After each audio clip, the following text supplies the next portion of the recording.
In the present continuous tense, verbs end in ing. In careful speech, Americans pronounce the G at the end of the verb. However, in fast speech, many Americans do not pronounce the G at the end of the verb. The result sounds like this: Writin', doin'. readin'. Here is an example. Careful speech.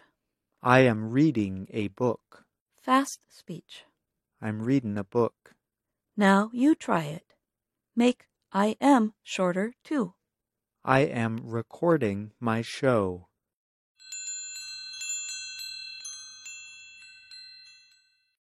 I'm recording my show. Another way Americans shorten words is to put them together.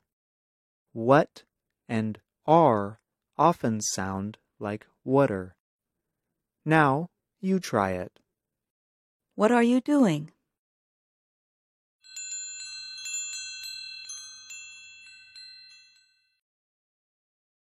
What are you doing?